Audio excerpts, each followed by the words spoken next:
ইনশাআল্লাহ আল্লাহর বিচার থাকলে এই দেশে বিএনপি আবারও আসবে। বাংলাদেশের সবচেয়ে বড় রাজনৈতিক দলগুলোর মধ্যে অন্যতম বড় দল হলো বিএনপি। আর এই বিএনপি দলকে সুন্দরভাবে পরিচালনা করার জন্য নেতৃত্ব দিচ্ছে মেধাবী কিছু সুশিক্ষিত রাজনৈতিক ব্যক্তি। আমাদের সবার একটা জায়গায় এক থাকতে হবে, আওয়ামী লীগ যাতে আর রাজনীতিতে না আসতে পারে। আজকের এই ভিডিওতে আপনাদের পরিচয় করিয়ে দিব বিএনপির সবচেয়ে শিক্ষিত এবং মেধাবী 10 জন নেতার সঙ্গে। যদি ফৌজদারি অপরাধ করে থাকি তাহলে কেন আপনারা তো সরকারে, কেন আইন শৃঙ্খলা বাহিনীর কাছে আপনারা যে আমার বিরুদ্ধে অভিযোগ দায়ের করছেন না? বিএনপির তরুণ জনপ্রিয় নেতা হলেন ইশরাক হোসেন। তাছাড়া তিনি ঢাকার সাবেক মেয়র সাদেক হোসেন খোকার সুযোগ্য পুত্র। তিনি ঢাকার স্কলাস্টিকা স্কুল থেকে ও লেভেল এবং এ লেভেল সম্পন্ন করেন। এরপর তিনি উচ্চশিক্ষার জন্য যুক্তরাজ্যের ইউনিভার্সিটি অফ হার্টফোর্ডশায়ারে ভর্তি হন। সেখানে তিনি মেকানিক্যাল ইঞ্জিনিয়ারিংয়ে স্নাতক ও স্নাতকোত্তর ডিগ্রি অর্জন করেন। রহমান ফাউন্ডেশন সমাজসেবামূলক কাজের একটি অসাধারণ দৃষ্টান্ত। জোবেদা রহমান হলেন একজন বাংলাদেশি চিকিৎসক এবং বাংলাদেশ জাতীয়তাবাদী দলের ভারপ্রাপ্ত চেয়ারম্যান তারেক রহমানের স্ত্রী। জোবেদা ঢাকা মেডিকেল কলেজ থেকে এমবিবিএস ডিগ্রি অর্জন করেন। পরে ইম্পেরিয়াল কলেজ অব লন্ডন থেকে মেডিসিন বিভাগে অধ্যয়ন করে রেকর্ড নম্বর ও স্বর্ণপদক নিয়ে এমএসসি করেন। তিনি চিকিৎসকদের সিভিল সার্ভিস পরীক্ষায় প্রথম হয়ে 1995 সালে চিকিৎসক হিসেবে প্রজাতন্ত্রের চাকুরিতে যোগদান করেন। ভাই, আমরা রাজনীতি ছেড়ে দেবো, আপনারা দেশে আসেন, আপনাদের অনেক জ্ঞান, আপনাদের অনেক বুদ্ধি। দলের দুঃসময়ে যে কয়েকজন নেতা বিএনপি দলটাকে নেতৃত্ব দিয়েছিলেন তার মধ্যে একজন হলেন মির্জা আব্বাস।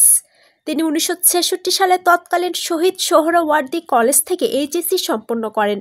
পরে ঢাকা বিশ্ববিদ্যালয়ের বাণিজ্য শাখা থেকে স্নাতক ডিগ্রি অর্জন করেন।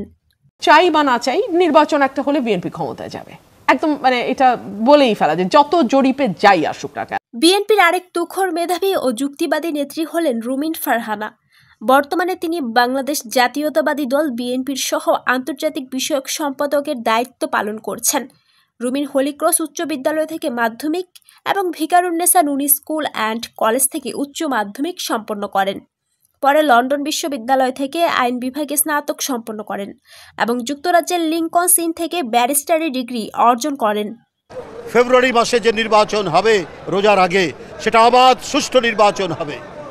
বিএনপির আরেক জনপ্রিয় নেতা হলেন রুহুল কবির রিজভী। তিনি বর্তমানে বাংলাদেশ জাতীয়তাবাদী দল বিএনপির জ্যেষ্ঠ যুগ্ম মহাসচিব হিসেবে দায়িত্ব পালন করছেন।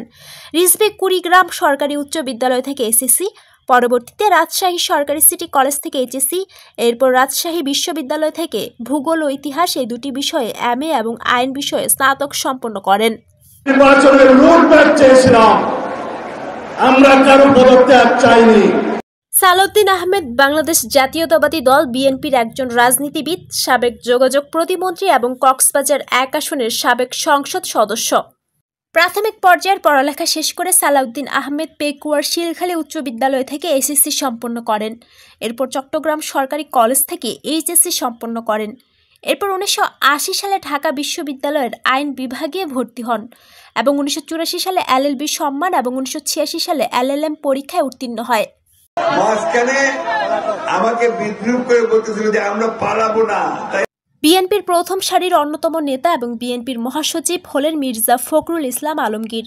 বর্তমান সময়ে তারেক রহমানের অবর্তমানে দেশে থেকে তিনি বিএনপিকে নেতৃত্ব দিয়ে পরিচালনা করছেন। শিক্ষা জীবনে তিনি ঢাকা কলেজ থেকে উচ্চ মাধ্যমিক পাশ করেন এবং ঢাকা বিশ্ববিদ্যালয় থেকে অর্থনীতিতে স্নাতক ও স্নাতকোত্তর ডিগ্রি অর্জন করেন। তাদেরকে বলতে চাই, এই মঞ্চের দিকে তাকিয়ে দেখুন। বিএনপির সবচেয়ে শিক্ষিত এবং মেধাবী নেতাদের মধ্যে অন্যতম একজন আন্দালিব রহমান পার্থ। মাধ্যমিক শিক্ষায় তিনি সেন্ট জোসেফ উচ্চ বিদ্যালয় এবং পরবর্তীতে গভর্নমেন্ট ল্যাবরেটরি হাই স্কুলে ভর্তি হন। এরপর তিনি লন্ডন বিশ্ববিদ্যালয় থেকে এলএলবি সম্পন্ন করেন। জাতীয় স্বার্থে আমাদের সকলকে ঐক্যবদ্ধ থাকা প্রয়োজন। বর্তমান সময়ে বিএনপির প্রধান নেতা এবং বাংলাদেশ জাতীয়তাবাদী দল বিএনপির ভারপ্রাপ্ত চেয়ারম্যান হলেন তারেক রহমান। তিনি বিএএফ শাহীন কলেজ ঢাকাতে পড়াশোনা করেছেন।